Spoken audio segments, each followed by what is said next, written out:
Never before have I been surrounded by so many fabulous cars. But of course, this is the National Custom and Sports Car Show here in Doncaster.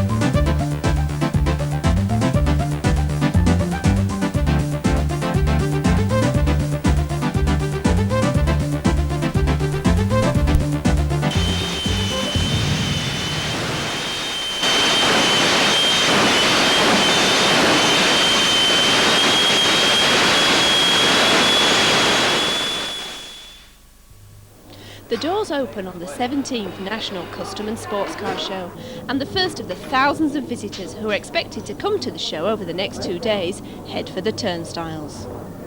And these are the cars they've come to see, each one a labour of love. These vehicles are so much more than mere forms of transport. They're an art form in themselves. Whether they are designed for speed, for luxury, or simply for fun, these vehicles represent the peak of excellence in customisation and restoration. Each display is a credit to the owners and clubs who have put so much effort into preparing for the show. Of course, it's not just cars that the crowds are here to see. There are bikes, scooters, vans and trucks of all descriptions, each one finished to the same high standard. But impressive as they are to look at, there's something else when under power. And if it's real power that you want, then take a look outside.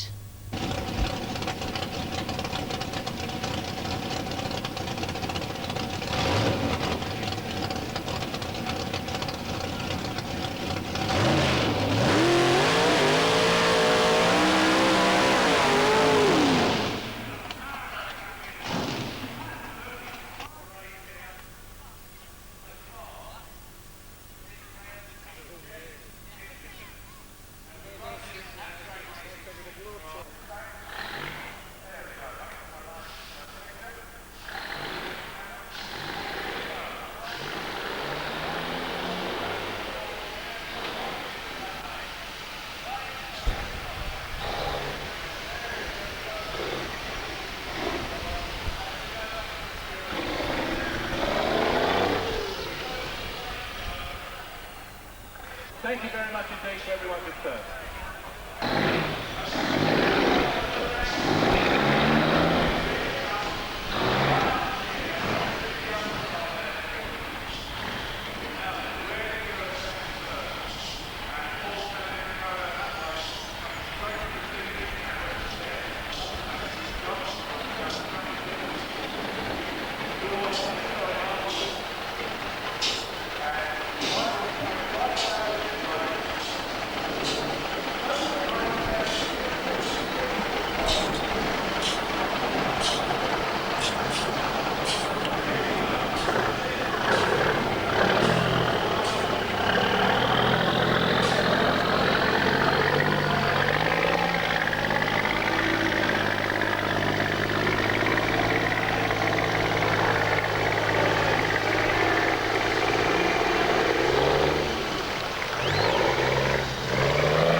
We'll be back to see more high-powered action later, but now let's return to the exhibition hall and talk to some of the exhibitors about their cars.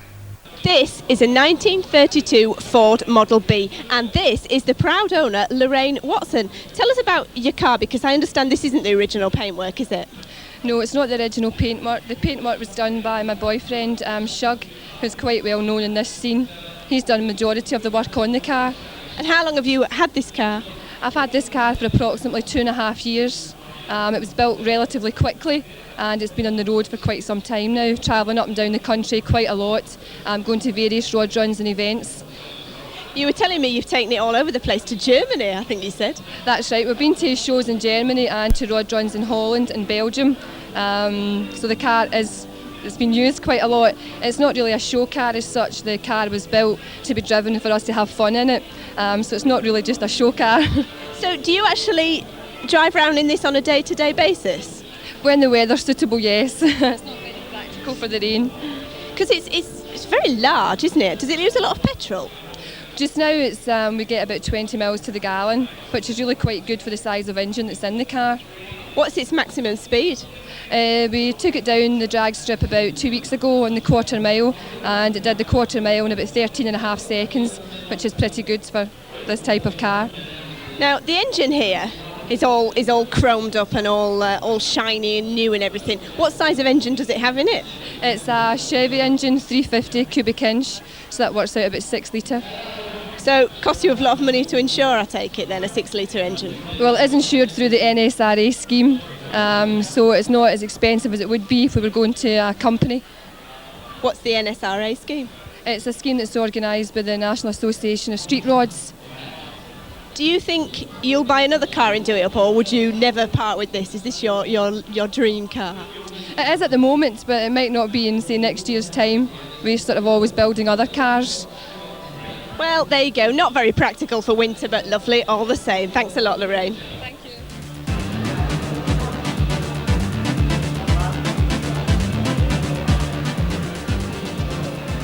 Another 1932 Ford and another proud owner in Chris Taylor. Hello, Chris. Now, tell me about your car. Very proud of it, obviously.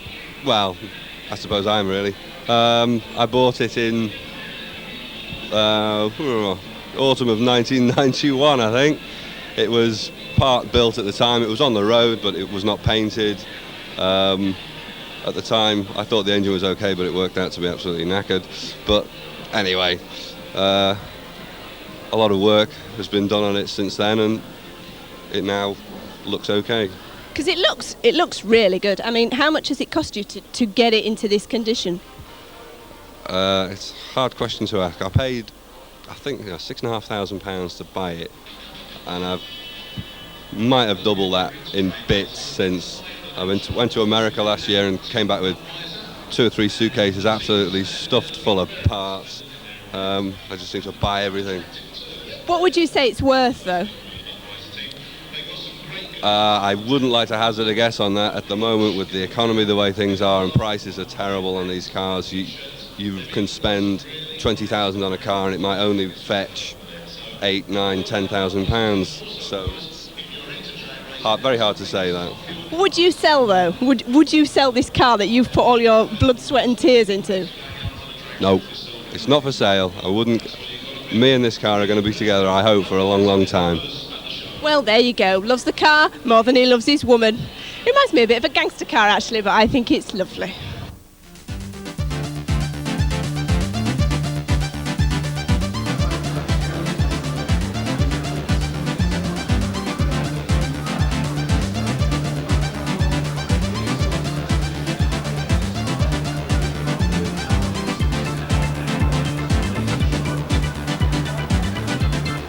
This stunning Ford Scorpio, owned by Roger Blount, is up for sale. Roger, why would you want to sell a car like this? Just because I need to build another one, perhaps an old American car. I'm gone as far as I can with this one, and I feel I need to do something else. How long have you actually owned this car? I've owned it 3 years now. And how long has it taken you to do up? 14 months the first time, and then I've done it twice since then, different paint and different engine.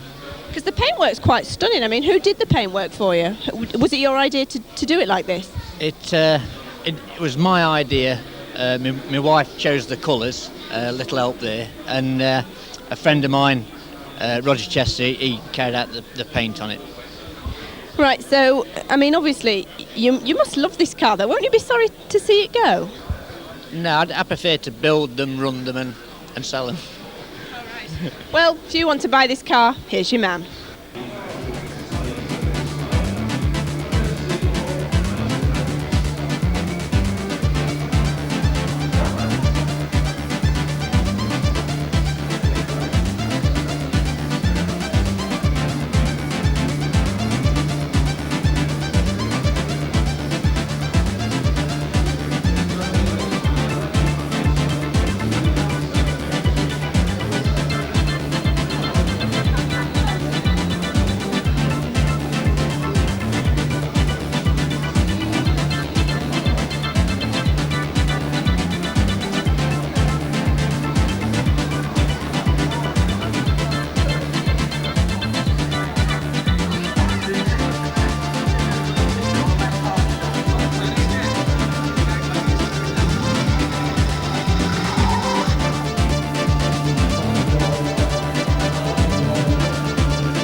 This 1967 Ford Anglia van is owned by this gentleman, Jeff Lawrence. Tell us how you got started into custom cars, Jeff. Well, it all started when that all started with my old chap. So what happened? Sorry? What happened? Well, my old chap used to work for Ford Motor Company, and I started from there. And I was sort of like 9 years old, really. I started from when I was about 9 and worked upwards. And I started building my own cars, sort of more when I was at school. How long have you had this particular van? I've had it on road since last August. What have you done to modify it? It's got a full tube chassis, a run 6-litre V8 with a narrow 9-inch Ford axle, and that's the type of vehicle you class as a Pro Street. Had it not had anything done to it when you bought it? No, it's completely standard. Matter of fact, I was told that the person I bought it off that was a one owner, and it used to be a baker's van, and that's how I got it. But it was obviously a little bit ratty in place, so I've had to rebuild most of it. It's got a fiberglass front end, like wings and bonnet. It's got a full tube chassis, so it's got the biggest tyres you can get on the back of a van that I've ever seen of yet. Now you've put all this effort in, would you be willing to sell it, or would you never part with it? Yeah, well that's the second one I've built. The first car that I built that I've had in the show was a Mark 114 called Rattle and Hum. I sold it 2 years ago, and before I sold it I started building this, and that took me 18 months, and I've got that to sell now because I've got itchy fingers and I'll build something else. Right, well, obviously a hobby then, thanks a lot.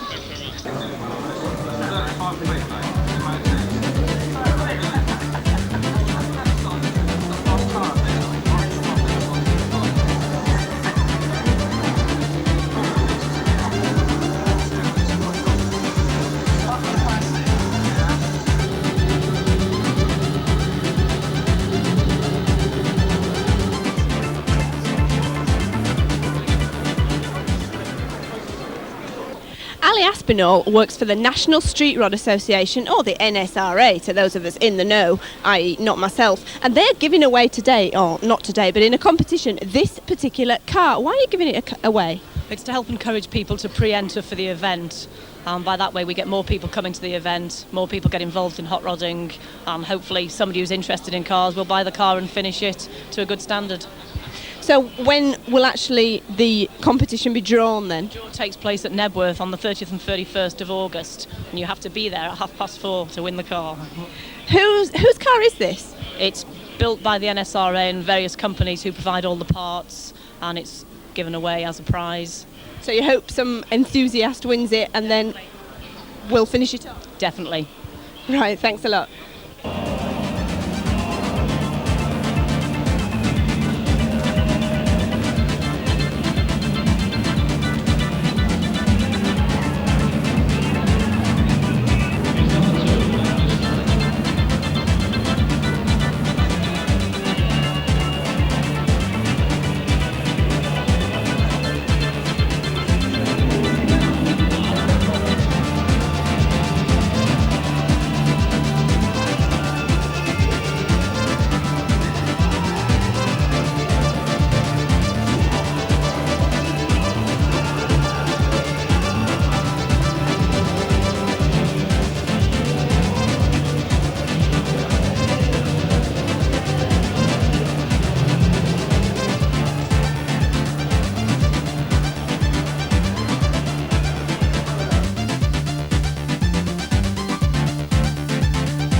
Chris Greensmith bought this Chevrolet 3 years ago for £700 and did all the work on it himself, even the paint work.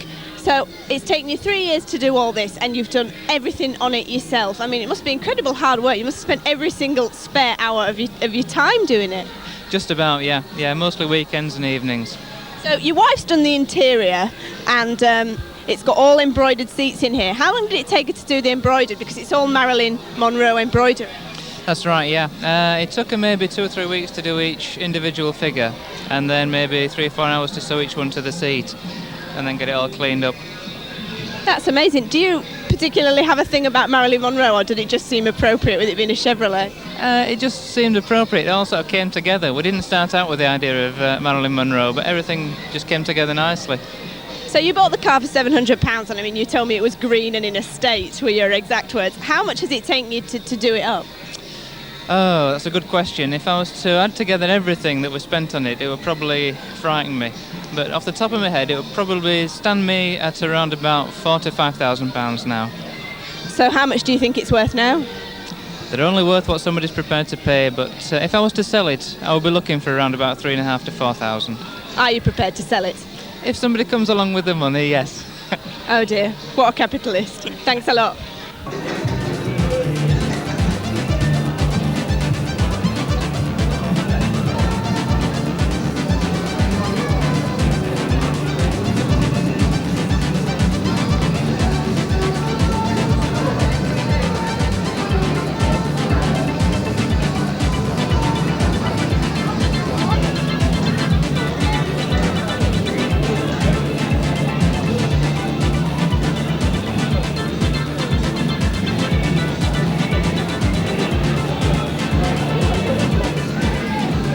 For the last 2 years, this fabulous Buick has been owned by Paul Blackburn, who has done all the work himself to reform it to its former glory. Tell me all about your car, Paul.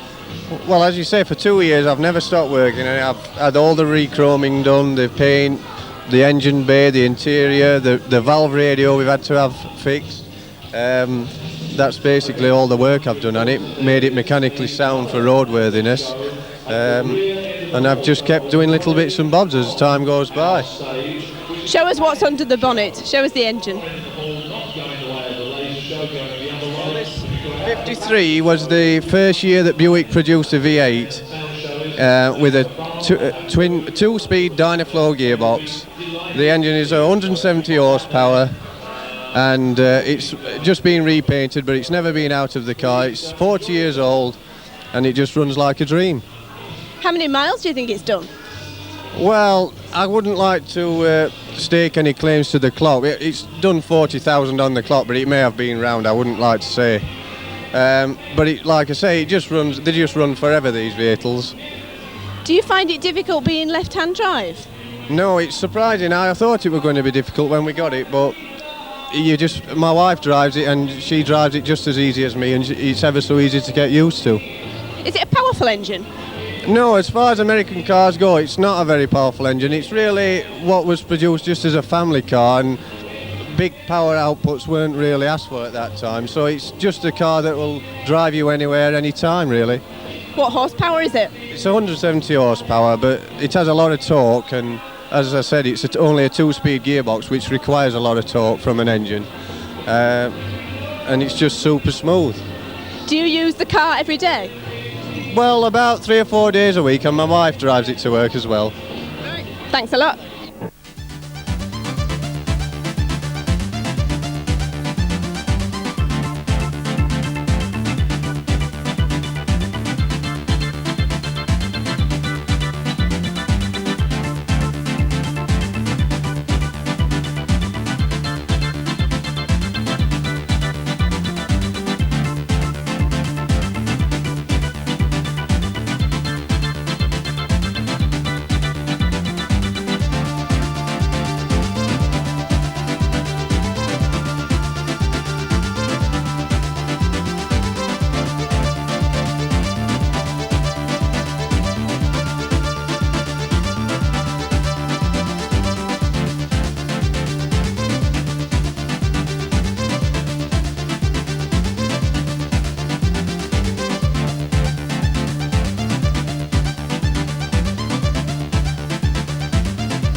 This 27-litre beast has been in the possession of this man, John Dodd, for the last 20 years. Now this is the biggest engine I've ever seen. Give us some technical spec on this car, John. It's a Rolls-Royce Merlin Aero engine from a World War II Spitfire. Has a 27,000cc cubic capacity, 27 litres, and has 1,000 horsepower. We didn't need the supercharger, which would have given us 2,200. So it's normally aspirated. What about the gearbox? The gearbox is a special General Motors souped up affair, which doesn't seem to break anymore. First one we used to broke in about 800 metres, but now we've conquered all the problems, and we just drive it every now and again to shows like this. So an engine this size, how many miles to the gallon do you get out of that? It's a bit of a bad subject, 3 or 4, you know, but I've learned a few tricks. You get up to about 200 kilometres an hour and throw it into neutral and coast it with the engine off, and you get about 8 or 9. I'm going to say that this size of the engine should propel it downhill. OK, let's... the interior here is absolutely fabulous. Now, you've driven this all over Europe, and you've driven this today, well, not today, but you've driven this from Spain to be... Malaga yesterday, yes. So I came over from Malaga all of a sudden, you know. I was invited by Clive, the show presenter, and I thought it was a good idea to bring it back to England after 10 years' absence. Now, this car's a bit of a celebrity, isn't it? It's appeared everywhere. That's right, yes. And we'd like it to appear in America, and I think that's our next goal, if we can find a sponsor. Do you find it difficult to drive? Is it heavy to drive? No, it's quite an easy car to drive. It's a bit of an animal round bends, hence the name Beast. But if you pre-program everything, you can get round the bend a little earlier, so you're okay. Is it the only one like it in the world? There's not another car like it in the world, no. So it's completely unique? That's it, the unique car, yes. No. And you'd never get rid of it? Not at the moment, no. I don't think so, no. But you never know. Tell us about the bodywork on the car. The bodywork was designed by Roy and the late, great Bob Phelps of Fiberglass Repair fame and Santa Pod Raceway ownership of Shortlands Bromley. They designed the whole affair with my approval, and there's not a part in it from another motor car. It's all unique. Brilliant. I think it's brilliant.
Here we are talking to Colin Wilson about, well, this. What is this, Colin? Tell us. It's a record attempt motorcycle. It's the only way to go very fast on motorcycles is to build streamliners. In motorcycle terms, we're talking 200 miles an hour plus in this country. The problem in this country that you can't get anyone long enough to go any faster. We're building a machine now to have a go at world records in Australia to go very, very fast in the 350 mile an hour region. That's our plan. What engine has this one got in? This one is a 1200cc Yamaha, turbocharged. We built this machine to learn how to build a machine, and this one's been successful, and now we're on our way with a completely new machine to develop the concept further. So how fast does this one go? This one's been about 205 miles an hour. It suffered the traumatic learning curve that all these machines go through. It's learnt, we've learnt, we're better people for it and fitter to do the job. So have you driven this yourself? Yeah, I drive it. How do you do the bodywork? How do you make this? What's it made of? It's fiberglass. Basically, you measure all of the critical measurements that are involved in this thing, and off you go. You measure the width of your hips, the width of your shoulders, the width of the engine, and start building. So by working out the actual length, you will be able to, I don't know, assume how fast it would go, perhaps? Yeah, you can work out a theoretical speed, an amount of power for an amount of speed. There are a lot of aerodynamics in this sort of thing. You can go the wind tunnel route, or you can go the calculation route. Wind tunnels, you run into hundreds of thousands of pounds of development, like Formula 1 teams use. Or you can go the easier way and rule of thumb and try and do it as you think right. There's various views on how to do it. So you're going to go for the land speed record? Yeah, that's our aim. Which is what? 318 miles an hour at the moment, but you need thick end of 9 miles of salt or good surface to run on. Obviously we don't have that in this country, so you need to go to the States or Australia to find the right surface and the right conditions. Right, well, best of luck with that then.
This is David Myers, and this is his van, Hollywood in Motion. Tell us how you achieved the stunning paintwork effect.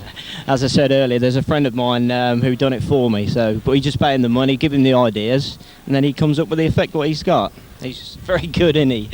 He is. He's excellent. How did he do it? How did he achieve it? Because it looks almost like you've got posters on, and then when you get a bit closer, you realise it's actually painted on. How did he achieve the effect? They use like a very small airbrush. It's marvellous what they can do with these, very small little, they're like, how could you put it, like a pencil sort of thing. But instead of actually contacting on the actual paint or on the, it sort of sprays from about 1 inch, 2 inches away from the actual piece of metal you're painting on. How long have you actually owned the van? So I bought it September, October last year. It was all red when I bought it. So what gave you the idea to do it up like this then? I had one very previous to this. And I knew what I wanted. I wanted something totally original, which was different to what, as you can see around you. And the man who done the painting for me, he's into motorbikes, and I've seen some of his work on some of them, and they're out of this world. And this is, something that I'd seen, and I wanted it doing on this van. So So do you just take it round to shows like this one then? That's my only motor I've got, so I use it all the time. Yeah, it's been stuck in the haulage yard all week where I worked, so it gets a bit grimy and dirty and that, but I enjoy washing it, polishing it. Girlfriend, she does all the interior, so that's the next project. So when you bought it, it was obviously just an ordinary van, and now you've done it up like this. How much would you say it's worth now? All depends how much anybody wants to pay you for it. But it's unique. I know. I mean, I wouldn't sell it unless somebody come up with an extravagant price. I mean, I sold the last one, but I knew I wanted to progress. So, you know, I don't know. It's so hard to put prices on these sort of things because so many man hours go into them. You just can't put a price on them. What are your ideas for the interior? You're going to do it out like a Hollywood boudoir? No, at the moment it's sort of like imitation leather with silver studding. It's got the double bed in the back, you know, but we've got to put the cooker, fridge, sink, things like that in. Renew the carpets, put some new swivel seats in. A lot of work, but we'll get there in the end. It'll be worth it, I'm sure. Thanks a lot, David.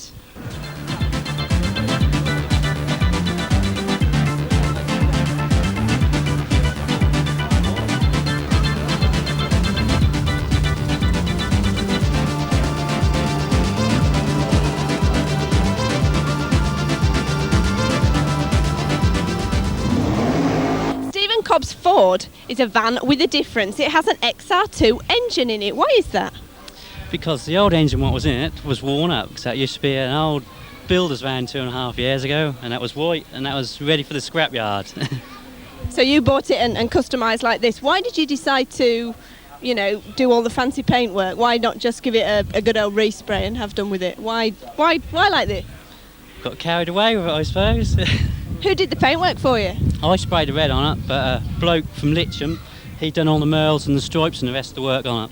Did you know what you wanted doing then? Was it your idea to put the vans on? That was my idea, yes. I looked for different nodes of magazines and know what sort of what I picked out. Why did you put an XR2 engine in though? Why not just an ordinary, another van engine? Because I pull a caravan with it, so I wanted a little bit more power to tow the caravan. Do you use it every day then? I use it some days to go to work, but I mainly use it for most shows during the summer months, all over the country, all different custom car shows and van shows all over the place. Does it attract a lot of attention from people on the street then? They come up and say, oh, I like your van.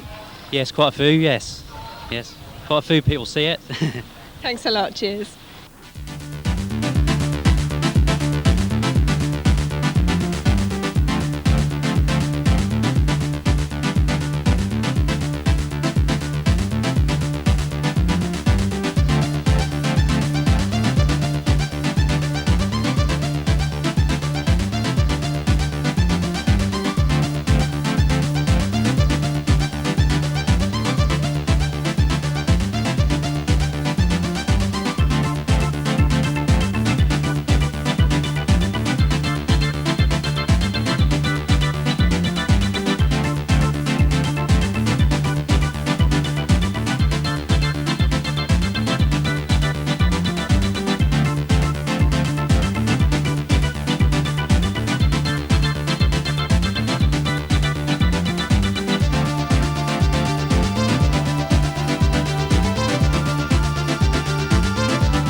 is Darren Roberts and his very red American Chevrolet. Where did you get your car from?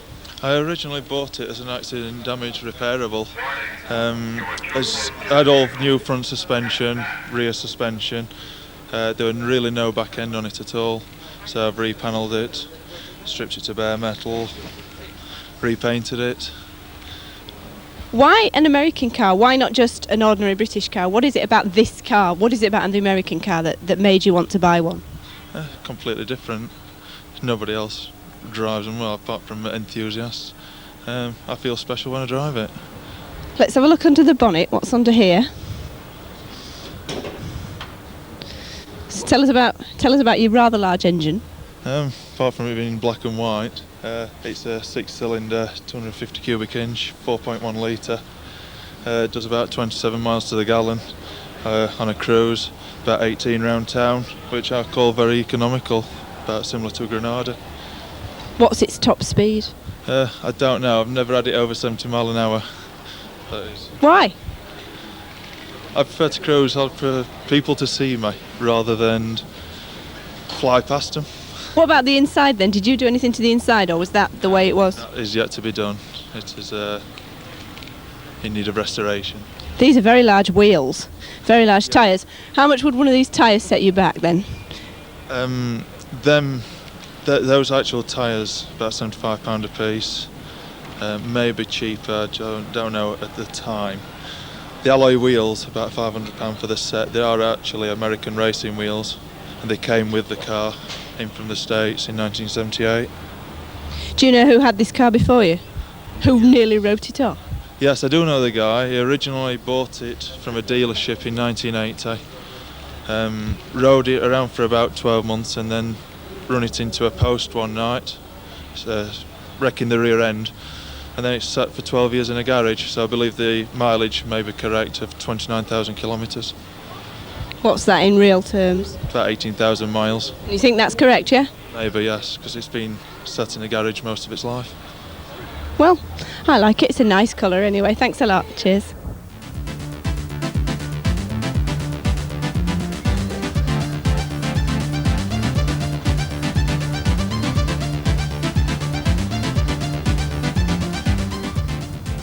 This Dodge Charger is owned by Nick Smith and is in its original mint condition as it came off the production line in 1971. How did you acquire it? Well, I saw it at a show 4 years ago, 3 days in from the States, and I decided to have it there and then. Now, like we said, it's in its original condition. I mean, most of the cars here have had resprays, they've had modifications. I mean, this has had nothing done to it. It must be unique, I would have thought. Well, there's completely original and is all original. This has had a respray, but it's been sprayed in its original colour, and this colour was specifically for 72 only, 1972, so it's not completely, else it'd have the same paint as I bought it from, but it is all original as you see off production line. What colour is this? It's amber Sherwood green. So you wouldn't get it in this country then, presumably? Yeah, you can, but you've got to order it specially. Let's have a lift the bonnet up. Let's have a look at the inside of the car engine. Oh.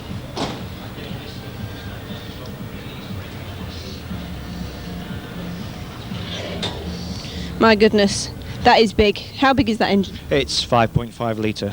So what? 40 Magnum. What horsepower was that?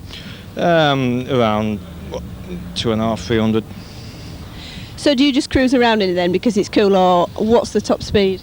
I've never tried it out top speed. It's on limited mileage, and the hobby is showing it every weekend in the summer. What about the interior? Is the interior all original? It's been rebuilt from top to toe. So all this then is as it was when it came off the production line, and there's a little notice down there that tells us actually in the trunk, if we lift the trunk up at the back, there is an inscription there that says F70, which was actually written by the assembly worker on the line when it was actually made. That's to state what type of performance tyre had to go in for a spare. Now you said to me it's a Mopar Dodge Charger. Explain Mopar. Well, Mopar is slang for muscle car speed. This is a mid-range muscle car because if you're talking big Mopar, it's 440 and 383 ME and all that lot. But this is one of the last mid-range muscle cars they ever built before they started clamping down on the speed and ignition and all that lot. How many miles do you think it's done then? Well, it tells you on the clock. Is it original? Yeah. Go on. It's, what is it, 96,000 mile? Just running.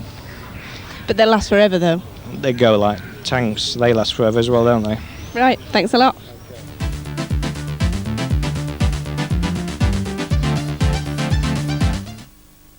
Porsche Red 1965 Ford Mustang belonging to Harry Staines, one of the first Mustangs ever to come off the production line. And there's an absolute beast of an engine under here. Tell us all about this. Well, it's not very good. It's the only part of the car that hasn't been really restored yet. It's just another winter project. It's a 5-litre V8 289 engine. Quite a powerful car. In the low gears, in the top end, it's not too good. You know, it'll do maybe 70 in the first gear, 80 in second. And as you get faster it goes into top gears, it slows down quite a bit. But it's still a powerful car. A bit of roll on it. Tends to roll quite a lot. Power steering, which again tends to help them roll again. But in general, it's quite a powerful car. For an old car, it's 27 years old. Not too bad, still going strong.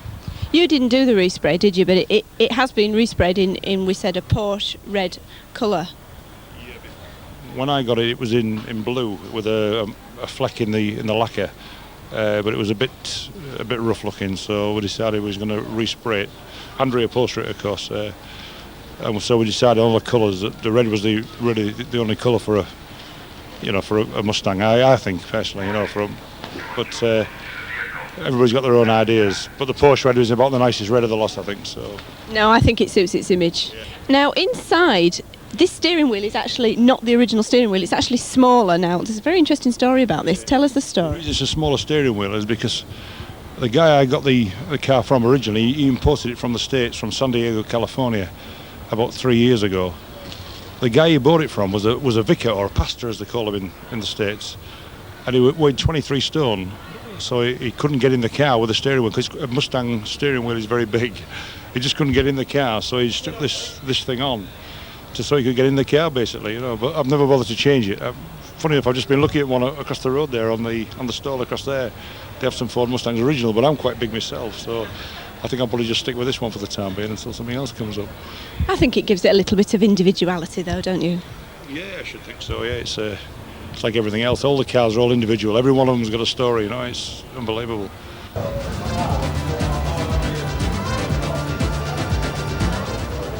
John Bigby's Cadillac is very large, has pink wheels and has a very interesting history. It was being built for an Arab prince, and the company who were building it became bankrupt, shall we say, and I acquired it for £50 about 6 years ago. So where did you get it from then? A garage in Goole. And how did they acquire it? They'd recovered it for a company who had broken down on the motorway, and one of the wheels snapped, and it was recovered back to their place for a customer of theirs. But it was going to belong to an Arab prince? Yeah. Now, we were talking about big beasts under bonnets of cars, but there's a very large engine under the bonnet of this. Yeah, 8.2 litre. Now that just is big. How fast does that go? Quite quick, yeah. Be specific, please. Top speed I don't know, but I've never tried it, but it goes over 100 and quite quick from 0 to 60. Give us a bit of technical spec then. It's a 425 cubic inch engine. It's got limited slip diff, 400 gearbox. It's quite large, yeah. Very large. I like these pink wheels. I think these pink wheels are excellent. Did you put those on? I did, yeah. Why? They just look nice. But because they were chrome originally, and they were £800 each, and I couldn't afford to get them re-chromed. Well, I think that's a good enough reason as any, don't you? Of all the cars we've seen, this 1956 Cadillac convertible belonging to Sheila Kemp must be the biggest, the most luxurious, the meanest car here. How did you come to acquire this car, Sheila? Well, actually, it cost me £1. I won it in a raffle at Manchester Airport last August. So altogether, it's been fabulous. Well, I'm gobsmacked. What can I say? So now you've got it, are you enthusiastic about it? Definitely. Although you see, the thing is, my son is a American car enthusiast, so it came to the right family. He already has 3 Firebirds and a Cadillac, so now we can accommodate this, and he's over the moon about it. Now this must be worth more than my house. How much is this car worth? Well, when the market improves, I've been told it should be worth about £35,000. That is a ridiculous sum of money, but it's just so nice, isn't it? It's just so lovely. What size engine is it? That I don't know. I don't know anything about it, other than it's red with white upholstery. It's red, and it's nice, and it's luxurious, and it's the business. It's all we need to know. From the most luxurious car in the world to the most studied car in the world, the Ford Edsel.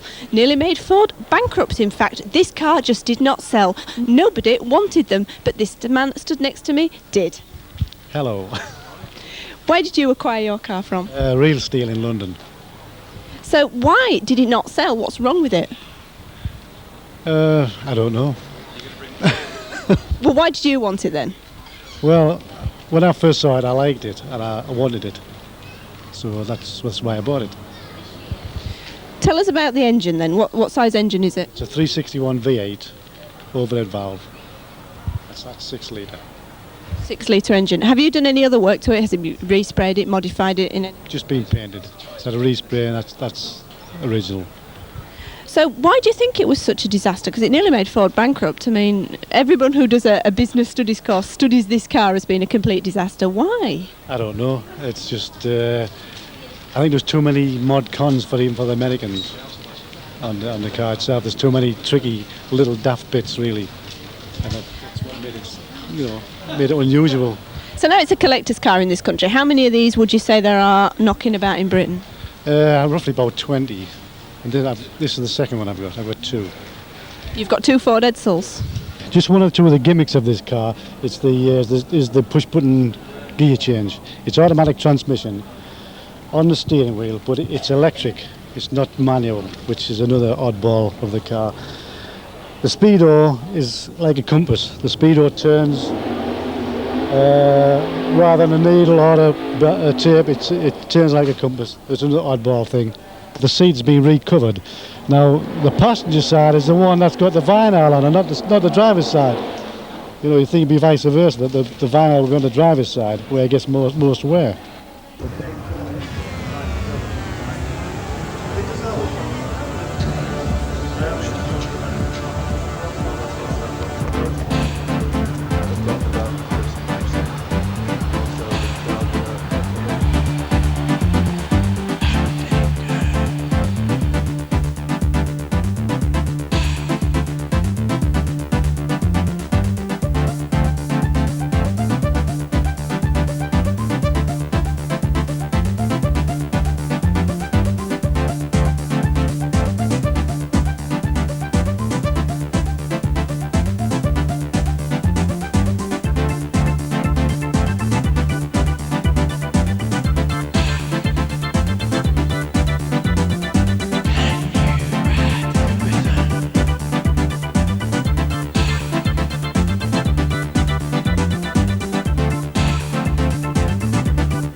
vintage is 1975 Volkswagen Beetle. Now, you've obviously done a lot of modifications here, Ian. Tell us about some of the things that you have done.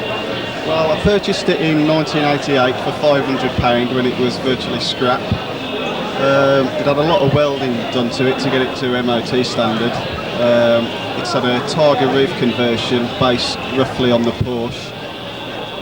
It's been lowered, had a complete respray. Tell us about the roof then.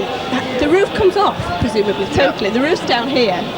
The roof's on the floor. When you're in the car, it's almost as if you're in a complete convertible. You can't see the back half of the car, but it's a lot more secure than a convertible. And obviously, when it's raining, it's a lot more waterproof. It's had a 2-inch box section welded on both sides to keep the strength. The top of the doors also comes off on a spring mechanism. How much money would you say you've actually spent in total? Because presumably it's finished now. How much has it cost you? It's finished now, yeah. It's cost me about £5,500 and it's valued at £8 at the moment. Is it cheap to insure? Well, I've kept the engine standard, which means the insurance is not too bad. It's insured with a specialist company and on a limited mileage policy, so I can only do like 5,000 miles a year. And with 4 years no claims bonus, it's not too bad. Do you have another car, or is this your only car? I do have another car. It's driven quite often, but not every day because I work on a building site, so to keep it in the standard it is, I'd have to drive it every day. Do you only take it to rallies then and things like that? Yeah, I take it to a lot of rallies and it comes out a lot on weekends, obviously, if the weather's nice. Perhaps go out somewhere in it, so it's not too bad. So you're obviously very proud of it then? Oh yeah. Can we just have a talk about the inside? Yeah. Because we've got all coordinated seats here. What are these bars here? Those are the top of the doors, as I say, they're fitted by a spring. Oh, I thought it was part of the seats. What seats? You obviously put new seats in here. What? Tell me about the seats. It's had Cobra seats from the factory itself, and it's got a SoFi interior, which was imported from America. SoFi headlining as well, which was quite difficult to fit being as the roof section is like 2 pieces. It's got quite a big stereo in it, a 250 watt stereo. What's its fastest speed? Because I had a Beetle and it used to just, chug along. What's its fastest speed? As I said earlier, it's a 1200 engine, so it'll perhaps do about 80 on the motorway. It's not built for speed, it's built for showing off. It looks the part though, doesn't it? It looks the part. I think so. Well, thanks a lot, Ian. Cheers. This is Dennis Asplin's 1959 Ford Popular in a striking shade of orange. How long have you had this car, Dennis? I've had this car now just over a year. I've done a lot of work on it since I got it. I bought it nearly finished. Basically, it's a 3.5 litre supercharged Rover V8 engine. That's a very fast engine. Pretty fast, yes. It'll see a lot of things off on the road. Not that you don't. Not that it goes boy racing in it, because it's worth far too much money to go charging up and down the streets in. There's a lot of shiny chrome here. Can you point out the relevant bits for us? Just on the top of here we have a Hillbone scoop. It's basically a bug catcher with an air filter on the side. Below that you've got the Ollie carburettor. It's a 600 CFM. It's an American carburettor. Below that you've got the supercharger, which is a Wade RO34. That's built in from the crankshaft, sitting on top of a Rover V8 engine. We're running 7-to-1 compression ratio pistons. Basically what they are is Range Rover pistons machined down to 7-to-1 because the supercharger puts so much force induction into it. Without the pistons being skimmed off, you just blow the heads off. But it all works very well. We've got chrome headers on it, basically that's exhaust manifold. Going through Yorkshire Street Rod's exhaust system, heavily modified, running into 3.5-inch bore outlets on the exhaust, one run on either side. At the back we have a Jaguar S-Type independent rear suspension back axle. It's running the standard width. It's all very technical, isn't it? It's all very technical. Massive tyres on this thing, not the sort of thing you want to get a puncture on. Tell us about your tyres. Well, the tyres run on, the rear wheel rims are 10 inches wide, 15 inches in diameter. They're 295 millimetres across, 15 inches diameter, 160 profile. You don't get a puncture because you can't carry a spare. How much for each tyre, just out of interest? I could get a rack tyre for this for about £150. A lot of money for a tyre. Thanks a lot, Dennis. Cheers.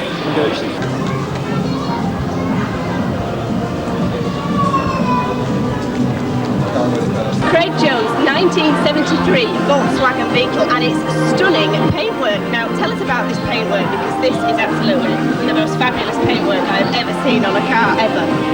Right, it's Cadillac paintwork basically, it's from metal plate, applied by Kenny Burke, who operates from Doncaster. I'm from Doncaster myself, and it took us three or 4 months to do.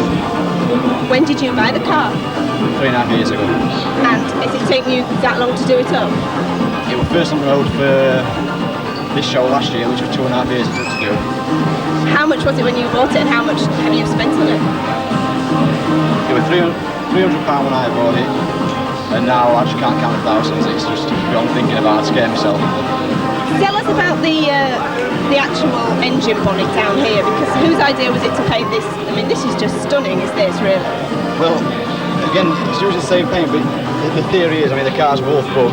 Now, they were made in Wolfsburg, Germany, hence the wolf, and so that's where we got the wolf idea from. And the little castle that you can hardly see is actually the emblem of the factory they were made, so that's where we get it from.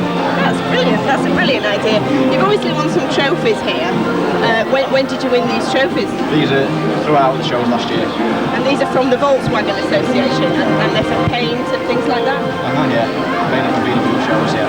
How much does it cost to insure this car? Because, I mean, obviously, the paintwork, if it gets scratched, is going to cost an absolute fortune to repair. What sort of insurance premium are you paying? Well, it's no worse to insure than your average everyday car, really. Really? So how much do you pay then? Well, it's about £400, I think, for fully comprehensive, which, considering my age, ain't bad. Has it just got a standard engine here? I love this chrome, it's all shiny and everything. Is it just a standard engine? It's a little better than standard, but really it's more dressed up, more showy than going for life. Has it got more oomph to it then? What engine size? It's 1600. It's basically just not much better than a stock Beetle engine. Well, I just love this car. I love the paintwork. I think I might steal it afterwards. Absolutely fabulous. I know we've got it. All right, cheers. Here we are outside at the Doncaster Custom Car Show, and we're going to be watching some of the warming up of some of these mean and lean racing trucks that they've got here.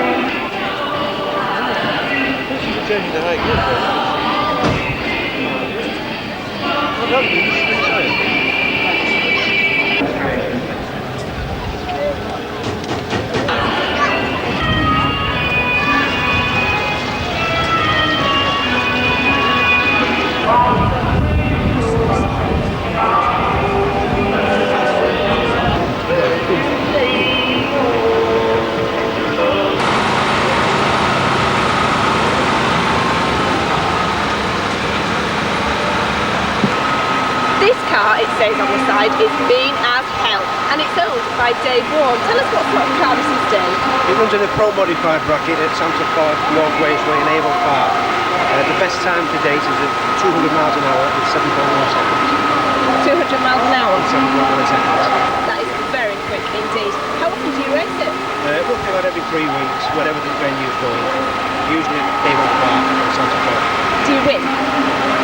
We won last weekend. Oh, well done. Yeah. Did you get a trophy for it? Yes, we got some trophy and some Budweiser and other bits and pieces that we give away. So, do you take it and race it a lot then, all the time, if you reach the Yeah, we do about 10 to 12 meetings a year on the streets. We do a Pro modified competition, and there's about 8 cars that usually turn up and we all race each other. The knockout competition. How long have you been doing this? Over the last 15 years.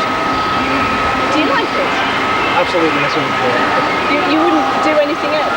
I don't think so, I enjoy it. The whole family's involved. Like I said, the car is owned by Quince Motor Salvage. I drive it for him and prepare it, so my son helps me, my wife and my girlfriend. What sort of engine has it got in it? It's a big block Chevy, it's I would say 10.5 litres, V8. It's about 1200 horsepower without nasties. It's very quick, isn't it? So, Are you the only person who's allowed to drive it? Yes, I'm the only driver on this one, yes. Do you drive other cars or just this one? No, just this one. Oh, he loves this car to death, and it is mean as hell as well, and I wouldn't like to get in it.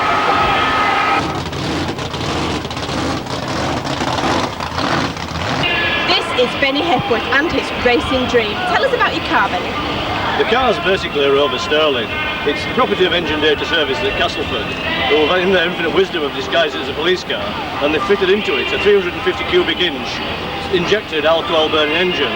The car will do 0 to 60 in about 3/4 of a second, and if you look at the fast Ferraris do it in 6 seconds, you realise the potential of the car.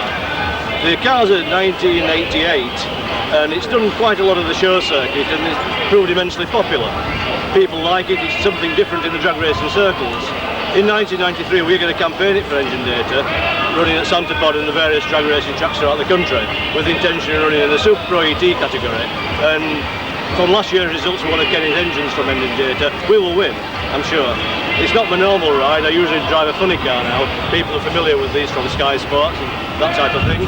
But we've been messed about by the Americans for spare parts, so I've got the car on loan for nothing. And that's the best I can tell you. How long have you been the driver of it? I've never driven this car before, ever. Never before? Today's the first time. You're looking forward to it then, yeah? Yeah, it's the same as any other car. I'll make a screw up of it, I can tell you that now. I've never driven the car, and unlike a lot of drag racing vehicles, it's right-hand drive. So it's going to be a bit of fun, I'm sure. Will you win? Today's purely a show, we're here for the fun of it and to please everyone. Do you want to win? Oh, we will win with it this year, I'm absolutely confident of that. Well, there you go. Can't get more confident than that, can you? We will win. What more can you say?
We'll stand away in the transact and break down the car.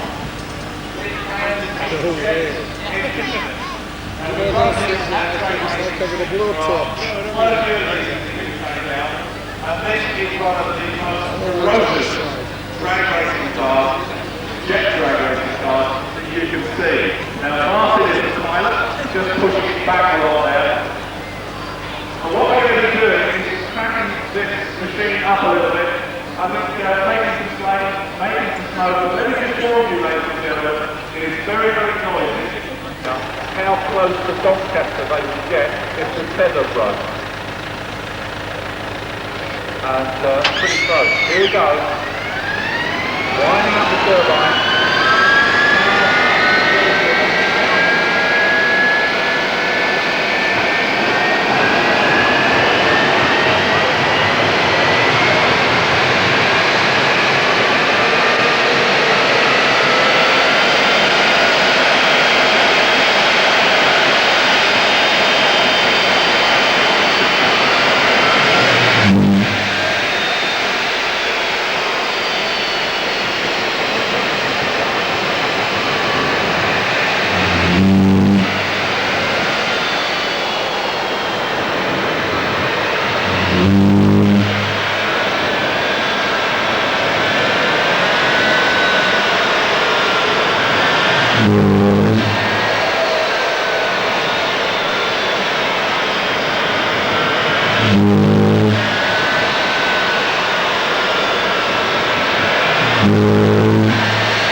passing between the chassis bars on the back. So we've got to go through a little manoeuvre here to try and turn the machine around.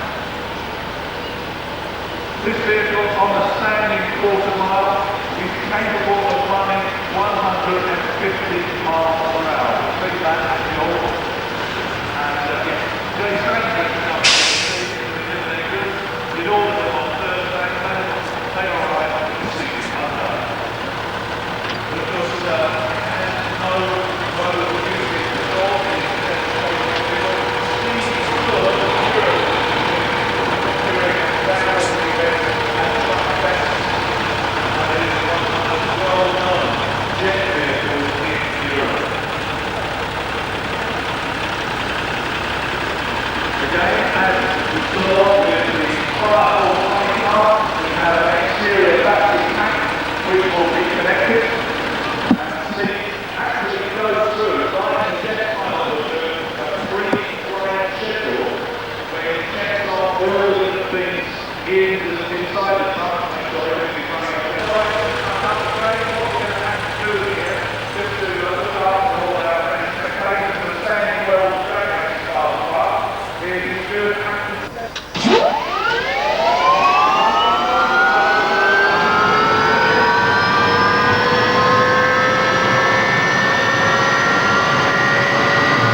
second, sometimes into third.